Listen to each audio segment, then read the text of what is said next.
Bradesco. Entre nós, você vem primeiro.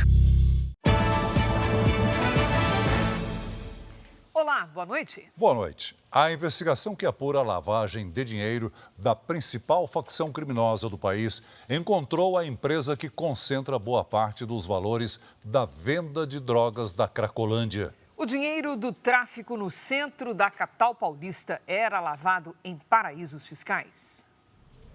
Um dependente químico, morador de rua e um desempregado que vive na periferia de São Paulo.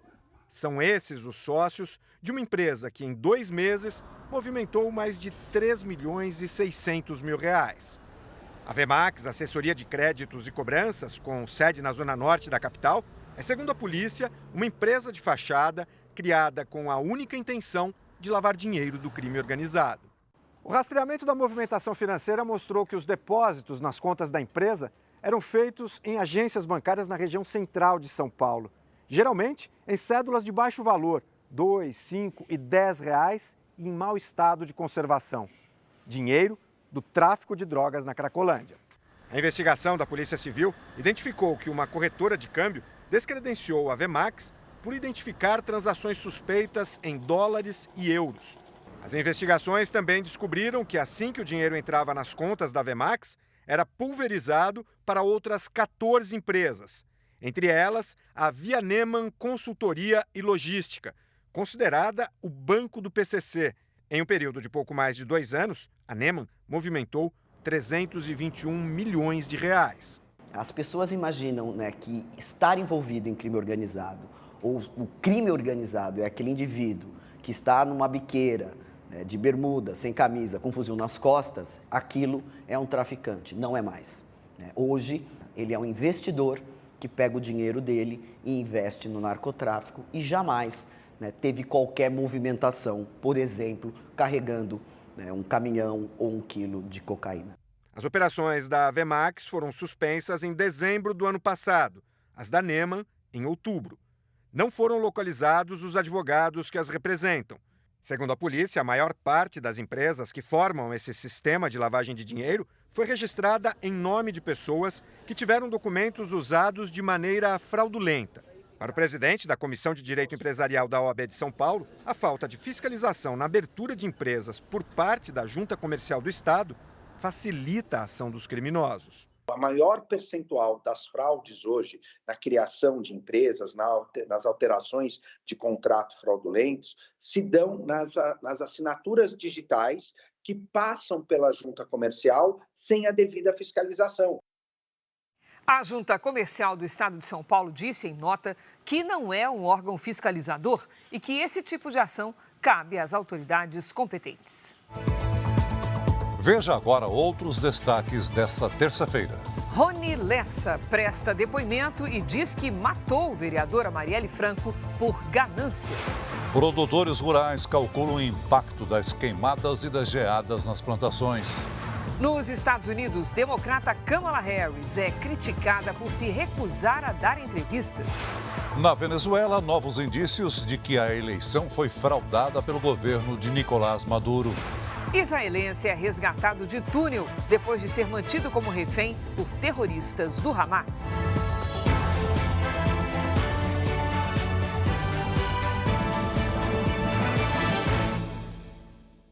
Oferecimento Bradesco, empréstimo, consórcio, investimentos e muito mais, tudo pelo app.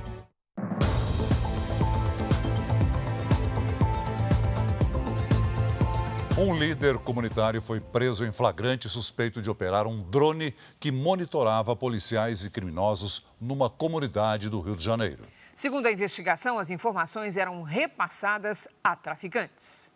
José Carlos dos Santos, de 36 anos, foi preso em flagrante em casa, na zona norte do Rio. Foi detectado que existia no ar um drone, então ele foi sendo monitorado até que se chegou ao local onde ele estava baseado, ao local onde esse drone desce. 2 drones, uma central de monitoramento e R$ 1.400 foram encontrados no imóvel. Segundo a investigação, os equipamentos eram usados para vigiar os PMs.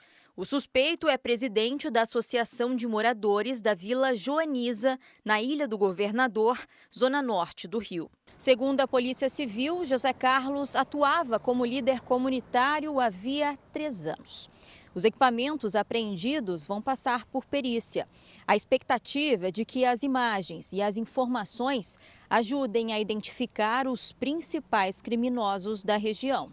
O líder comunitário vai responder por associação ao tráfico de drogas. A defesa dele não foi encontrada. O uso de drones para monitorar as ações policiais na região já vinha sendo investigado. Em maio, imagens de um dos aparelhos apreendidos mostravam policiais nas ruas da comunidade. A Polícia Civil do Rio Grande do Norte vai investigar a morte do candidato à reeleição da cidade de João Dias, no interior do estado. Marcelo Oliveira, do União Brasil, foi morto a tiros. Ele chegou a ser socorrido, mas não resistiu. O pai dele também foi morto pelo atirador. Segundo a Secretaria de Segurança Pública, as forças policiais do estado trabalham para identificar os envolvidos nos crimes. Produtores rurais calculam os prejuízos causados pelas queimadas no interior de São Paulo.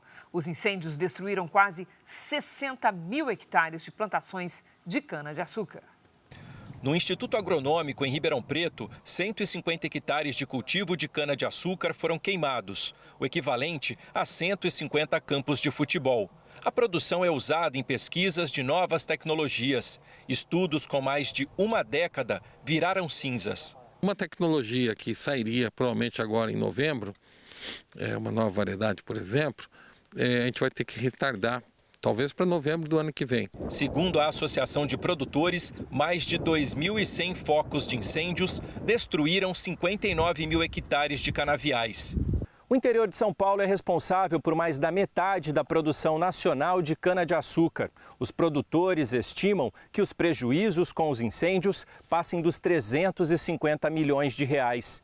E isso pode gerar aumento nos preços do etanol e do açúcar.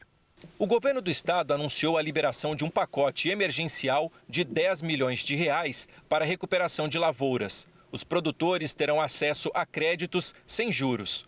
No total, os prejuízos ao agronegócio podem passar de R$1 bilhão. Uma análise do Instituto de Pesquisa Ambiental da Amazônia aponta que em 3 dias, São Paulo registrou 2.600 focos de incêndio e que 81% se concentraram em áreas de uso agropecuário, como canaviais e pastagem. Essas imagens de satélite mostram que as colunas de fumaça começaram a aparecer às 10h30 da manhã de sexta-feira. As polícias civil e federal investigam a origem das queimadas. Ao menos 6 pessoas foram presas suspeitas de terem ateado fogo à vegetação. O governo paulista não acredita numa ação coordenada. Agora há pouco, o governo do Pará decretou estado de emergência ambiental. Está proibido o uso de fogo para a limpeza de áreas rurais. De acordo com o governador Helder Barbalho, a medida se deve ao aumento de 40% dos focos de queimada em agosto, na comparação com o mesmo período do ano passado. A capital paraense, Belém, será sede da 30ª Conferência da ONU sobre Mudanças Climáticas, a COP30, em novembro do ano que vem. O ministro Flávio Dino, do Supremo Tribunal Federal, deu prazo de 15 dias para que os ministérios da Defesa, da Justiça e do Meio Ambiente mobilizem efetivo para atuar no combate a incêndios no Pantanal e na Amazônia. Na decisão, ele diz que a ação deve envolver Forças Armadas, Polícia Federal, Polícia Rodoviária Federal, Força Nacional e Fiscalização Ambiental. No sul do país e no interior de São Paulo, os termômetros voltaram a registrar temperaturas negativas e geadas. Em Campos do Jordão, na Serra da Mantiqueira, os termômetros registraram menos 0,8, segunda menor temperatura nesse ano. A cidade de Apiaí, no Vale do Ribeira, registrou menos 1,6. Os gramados amanheceram cobertos de gelo. Também geou no sul do país. Em Santa Catarina, 24 municípios tiveram temperaturas negativas. Em Nova Prata, na Serra Gaúcha, os carros amanheceram cobertos de gelo. E em Curitiba, no Paraná, os termômetros chegaram a 2,6 graus negativos. O gramado do Parque Tanguá ficou branco por causa da geada. Hora da previsão do tempo. São Paulo registrou a madrugada mais fria dos últimos 25 anos. Vamos conversar com a Lidiane Sayuri. Oi, Lid, boa noite. Esse frio vai acabar quando? Amanhã, viu, Cris? Já tem data. Boa noite para você, boa noite, Celso, boa noite a todos que nos acompanham. A massa de ar polar começa a enfraquecer e as temperaturas voltam a subir. A quarta-feira ainda terá um amanhecer gelado na capital paulista. À tarde faz até 23 graus. A partir de quinta, amanhã fica menos fria. E à tarde os termômetros chegam aos 26 graus. Na sexta, as temperaturas variam de 13 a 27 graus. Hoje, mais cedo, a chuva marcou presença na Bahia e nos estados da região norte. Neste momento, quase não chove sobre o país. Pelas imagens de satélite, vemos nuvens carregadas apenas em Roraima. Amanhã teremos poucas mudanças. Chove sobre as mesmas regiões. Por isso, em todo o interior do país, o risco para novas queimadas é alto. No giro de temperaturas, faz até 21 graus em Porto Alegre. No Rio de Janeiro, máxima de 25. Em Brasília e no Recife, 29 e até 33 em Belém. Momento de interatividade. Aqui você escolhe a cidade no Tempo Delivery. A primeira mensagem é da Eliana, de Santa Isabel do Pará. Boa noite, Eliana. Até quinta-feira tem previsão de chuva isolada no fim do dia, mas com sensação de tempo abafado e máximas entre 33 e 34 graus. Na sexta, tempo firme e seco, faz até 35. A Eduarda escolheu a cidade de Inocência, em Mato Grosso do Sul. Oi, Eduarda. A partir de quarta, o calorão volta, faz até 29 graus. Na quinta, 31 e até 32 na sexta. Faça como elas e peça previsão personalizada para a sua cidade. Nas redes sociais, poste uma mensagem com a hashtag você no JR. Cris, Celso. Obrigada, Lidy. Um refém foi resgatado pelo exército israelense depois de passar mais de 10 meses na faixa de Gaza. Ele era mantido preso num túnel subterrâneo do grupo terrorista Hamas. A correria no hospital é de quem sabe que está chegando o momento mais aguardado dos últimos meses. Os familiares esperavam pelo helicóptero que trazia Qaid Farhan al-Qadi, sequestrado pelo Hamas no dia 7 de outubro do ano passado. Ele trabalhava como segurança em um quibutz no sul do país quando foi levado para o território palestino. O beduíno, de 52 anos, é de origem árabe e faz parte de uma minoria muçulmana que vive em Israel. Farhan al-Qadi foi encontrado durante uma operação de Israel em uma rede de túneis no sul da faixa de Gaza. Uma equipe de elite das forças israelenses teria achado o refém sozinho em uma sala a quase 25 metros de profundidade. Não consigo expressar o que estou sentindo. Nossa mãe vai ficar muito feliz. Ela sonhou que ele voltaria, comemora o irmão. O outro irmão exibe uma foto e diz que Farhad perdeu peso, mas vai ficar bem. Ele ficou mais de 10 meses dentro de um túnel. Ele retornou da morte, diz. Na avaliação dos médicos, o refém salvo está em boas condições de saúde, mas ainda precisa passar por novos exames. O primeiro-ministro de Israel, Benjamin Netanyahu, conversou por telefone com Qaid Farhan al-Qadi. 104 pessoas continuam em poder dos terroristas. Não se sabe quantos com vida. Ainda hoje, Ministério Público de São Paulo pede prisão de suspeitos de criar banco de fachada para enganar empresários. Presidente Lula critica a privatização de empresas públicas em visita à Telebrás. Réu pelo assassinato de Marielle Franco, Rony Lessa detalha crime em depoimento ao STF e diz que cometeu o crime por ganância.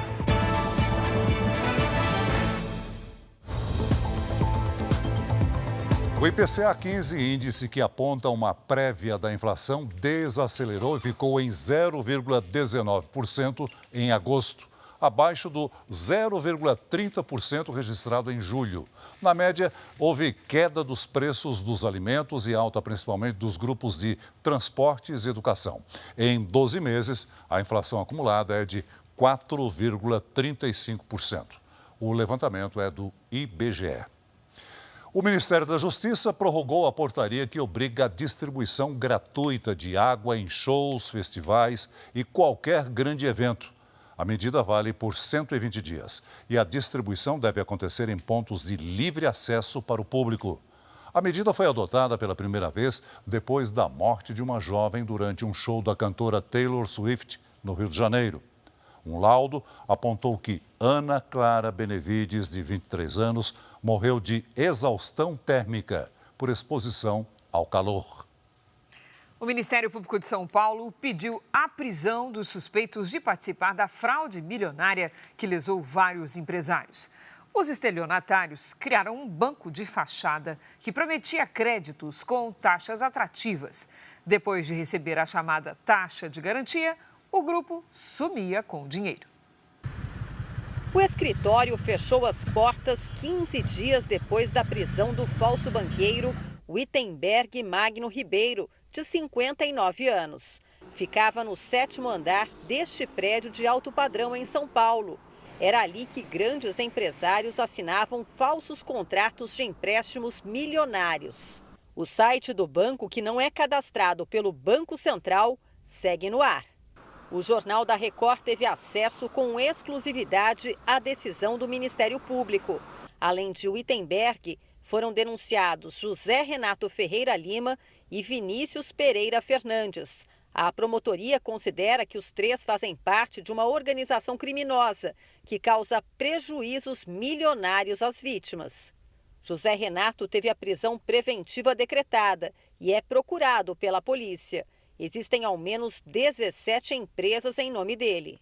O Renato é a pessoa que sempre andava muito bem arrumado, terno, gravata, falava muito bem, tinha uma conversa maravilhosa.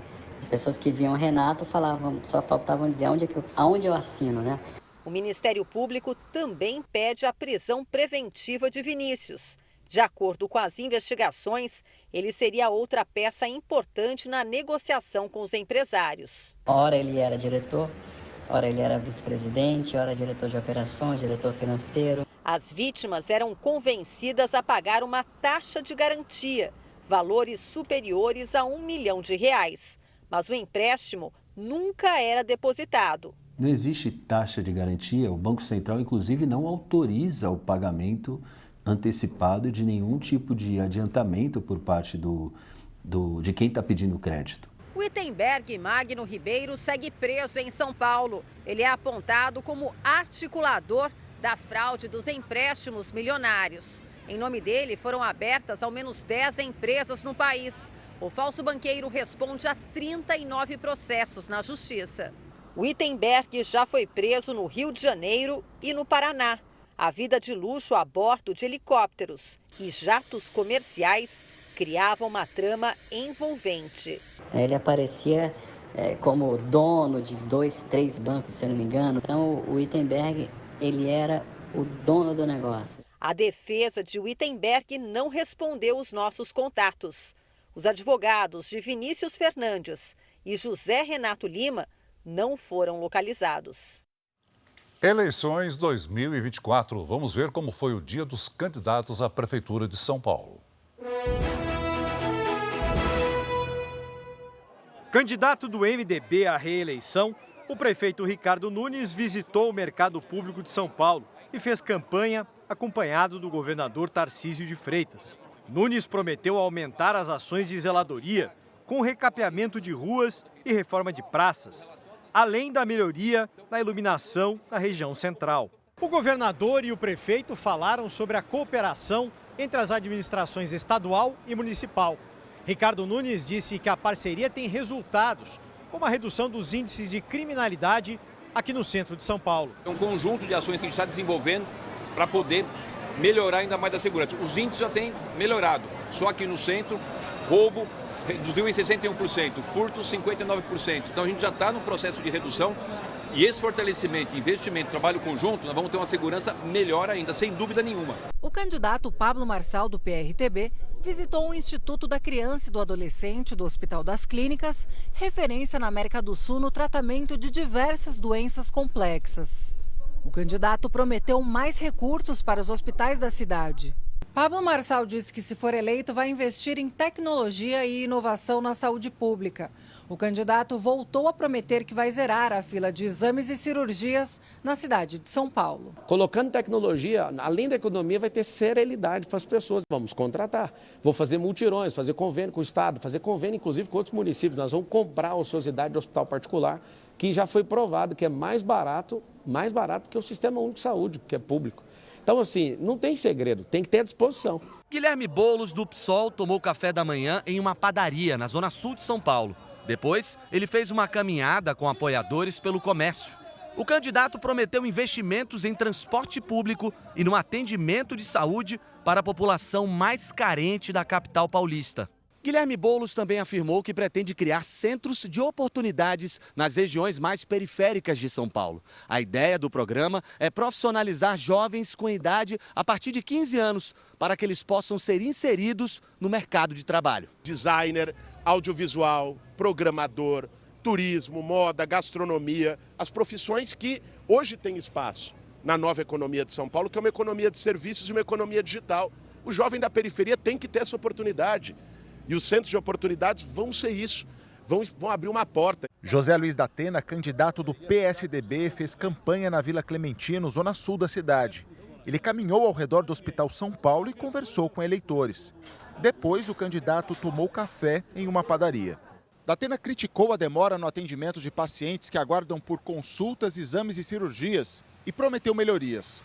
Uma das propostas é ampliar o número de unidades de saúde que funcionam 24 horas por dia. Em cada subprefeitura tem que ter mais de um equipamento público, nem que seja hospital, UBS, UPA, funcionando 24 horas por dia. Se você não ampliar essa rede de atendimento que existe e melhorar essa rede de atendimento, você está completamente perdido. Quem tem saúde tem pressa. A candidata do PSB, Tabata Amaral, visitou pela manhã o Instituto Jô Clemente, uma instituição sem fins lucrativos que dá suporte a pessoas com deficiência intelectual, transtorno do espectro autista e doenças raras. Tabata Amaral se comprometeu em dar mais eficiência ao sistema público de saúde e criar mais facilidade às pessoas com algum tipo de deficiência. A ideia é reorganizar toda a estrutura de assistência da cidade. Para atender melhor quem precisa. Então a gente fala de uma expansão do horário das UBSs que estão próximas a locais de grande circulação, como é o caso de um terminal ou de uma estação que tem um cruzamento de muitas linhas, e a gente obviamente está contando para isso com uma reorganização da rede que tem hoje. A candidata Marina Helena do Novo fez gravações para as redes sociais e se reuniu com a equipe de campanha. Altino Prazeres, do PSTU, fez gravação de campanha, participou de sabatina num canal da internet e fez panfletagem no Jabaquara. Bebeto Haddad, da DC, participou de gravações do programa eleitoral. Ricardo Senesi, da UP, participou de ato contra as privatizações, se reuniu com vereadores e a coordenação de campanha e participou de sabatina numa emissora de TV. João Pimenta, do PCO, participou de sabatina no Centro do Professorado Paulista. Vamos ver agora como foi o dia dos candidatos à Prefeitura de Guarulhos, cidade que é o segundo maior colégio eleitoral de São Paulo. Jorge Wilson, do Republicanos, começou o dia em uma feira, onde conversou com eleitores. Depois, o deputado estadual que concorre à Prefeitura de Guarulhos seguiu para uma fábrica de acessórios. Na sequência, fez campanha num calçadão no centro. Entre as propostas estão projetos para a área da saúde. Entregaremos 3 hospitais. O Hospital da Mulher, padrão Pérola Baiton, os 3 andares do Hospital Pimentas Bom Sucesso, o Hospital Infanto Juvenil, o IG, ali no Tabuão. Guarulhos é o segundo maior colégio eleitoral do estado de São Paulo, com pouco mais de 950 mil eleitores, atrás apenas da capital paulista. 6 candidatos disputam a Prefeitura de Guarulhos nas eleições deste ano. Eloy Pietá, do Solidariedade, já foi prefeito da cidade por 2 vezes. Hoje ele foi às ruas em campanha, cumprimentou eleitores e tirou fotos. Pietá falou sobre as melhorias que deve fazer na cidade. As pessoas querem quem tem experiência, que já provou, que avançou enormemente no sistema de saúde, de educação, no cuidado com os bairros, no transporte coletivo. Já o nome do PDT, Márcio Nakashima, teve reunião com a equipe de campanha sobre projetos para o desenvolvimento da cidade. Nós queremos mudar Guarulhos. Queremos uma Guarulhos melhor na saúde, na educação, na infraestrutura, na segurança pública. Enfim, queremos uma Guarulhos de cara nova. Alencar Santana, do PT, teve reuniões pela manhã com apoiadores. À tarde, ele percorreu bairros da cidade. Sobre a saúde, sem dúvida alguma, é um dos piores problemas aqui na cidade, um verdadeiro caos, um absurdo. Nós vamos mudar essa história, ampliando as UBS, fazendo novas UBS, garantindo medicamentos. Lucas Sanches, do PL, visitou ao lado do candidato a vice 2 empresas na cidade. Em uma delas, conversou com executivos e destacou a importância dos negócios para a geração de emprego e renda no município. Gerar empregos, você gera renda para as famílias, mas você também gera oportunidades. Porque uma família que ela tem renda, muitas vezes ela acaba não dependendo mais da unidade de saúde, da creche da prefeitura. Valdomiro Ramos passou o dia gravando vídeos para a campanha eleitoral. O candidato do PSB destacou a principal proposta dele para Guarulhos. Será o investimento na ampliação das unidades básicas de saúde que realizam o trabalho da saúde primária. A ampliação também das equipes de saúde da família. A seguir, candidata democrata Kamala Harris é criticada por se recusar a dar entrevistas a jornalistas na corrida eleitoral americana. E veja ainda, candidatos à Prefeitura de Belo Horizonte falam sobre o desafio de controlar o crescimento da população em situação de rua.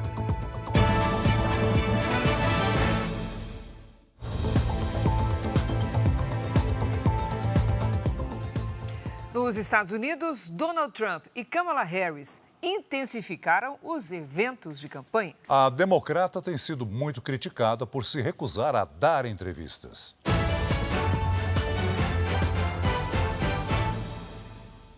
Kamala Harris se prepara para uma turnê pela Geórgia a partir de amanhã. A candidata enfrenta críticas pela falta de disposição para enfrentar questionamentos dos jornalistas.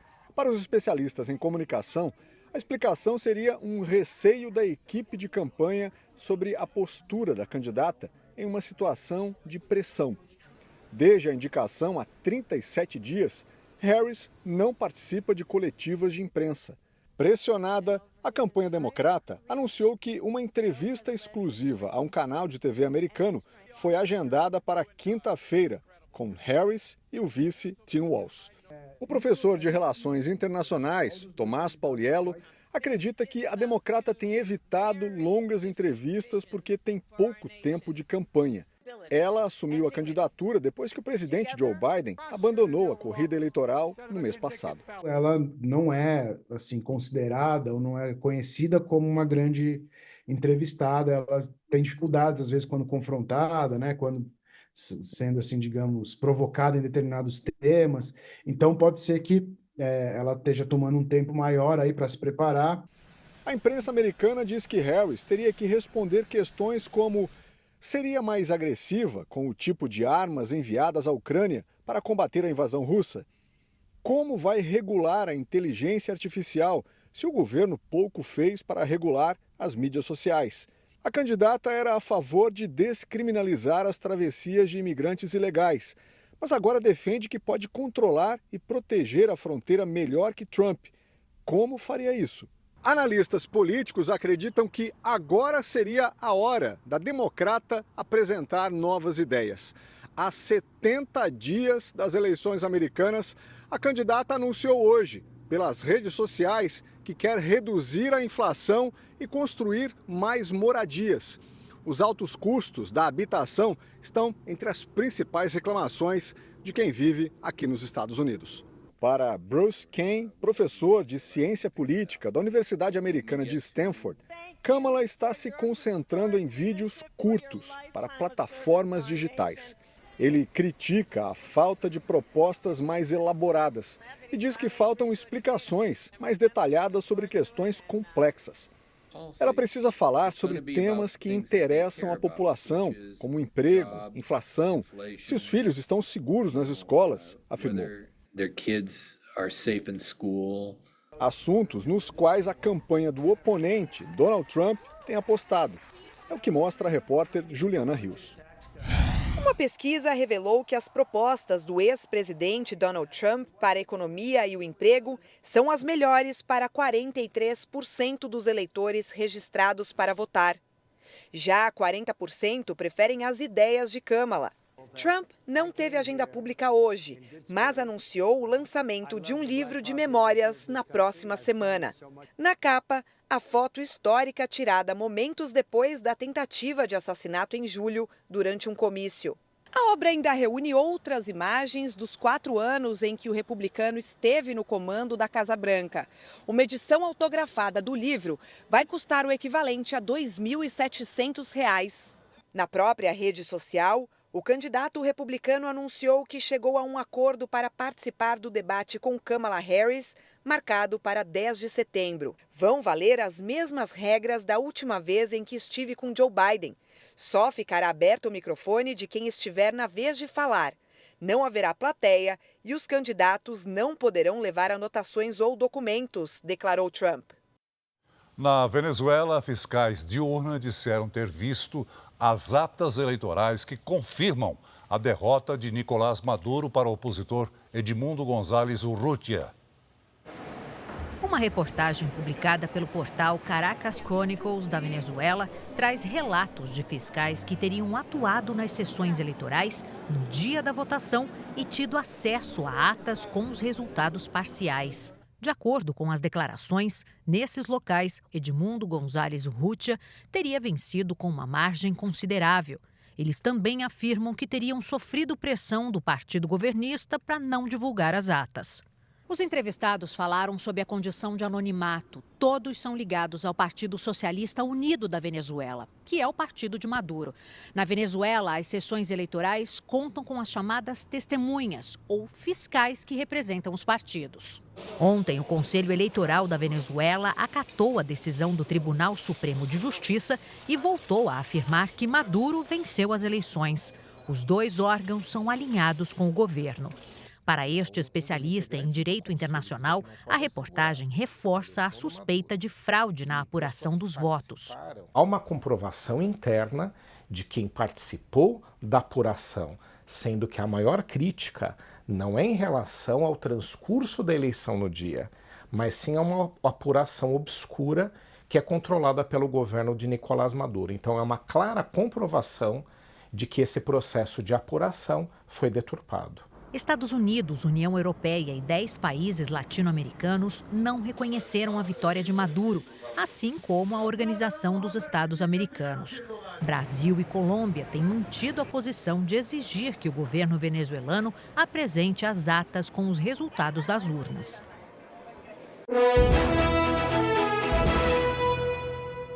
Veja agora como foi o dia dos candidatos a prefeito de Belo Horizonte. Bruno Engler, do PL, visitou de manhã o Mercado Central. Ele conversou com comerciantes e falou sobre a venda de animais no espaço. Precisa ter uma fiscalização séria, rígida, para garantir que esses animais vão estar bem cuidados. Se tiver tudo em ordem, em conformidade com as leis e os regulamentos, não tem problema. Duda Salabert, do PDT, visitou um quilombo na região leste da cidade e se comprometeu a lutar pela demarcação de terras destinadas a essas comunidades. Quanto maior a participação popular, quanto maior a participação daqueles que foram historicamente excluídos da política pública, mais forte vai estar Belo Horizonte. Fuad Noman, que disputa a reeleição pelo PSD, também foi até uma comunidade quilombola. Ele percorreu obras de drenagem, conversou com lideranças e falou sobre projetos caso vença a eleição. Nós vamos continuar no programa de recuperação do centro de saúde. Nós estamos consertando. Nesse meu mandato de 2 anos e 5 meses, eu já recuperei mais de 17 centros de saúde. Outro desafio para o próximo gestor de Belo Horizonte é o aumento da população em situação de rua.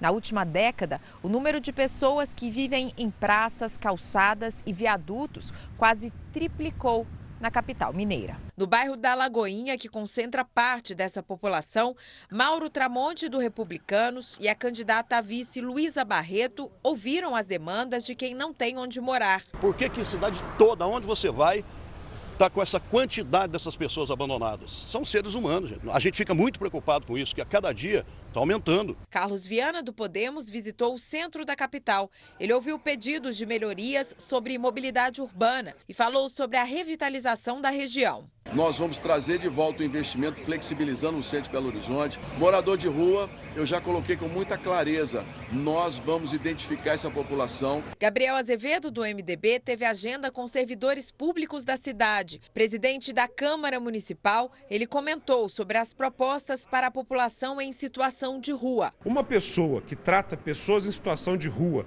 como lixo não deveria jamais tentar ser prefeito de uma cidade que cresceu com gente que veio de fora. O candidato Rogério Correia, do PT, almoçou em um restaurante com moradores da comunidade Morro das Pedras e ouviu as reivindicações. Mostrar que na periferia de Belo Horizonte tem muita coisa boa. Já se falou em muito empreendedorismo dentro das favelas, porque há muito dinheiro que ali circula e que precisa aproveitar. Lourdes Francisco, do PCO, participou de entrevista. O Anderson Rocha, do PSTU, participou de um programa de TV.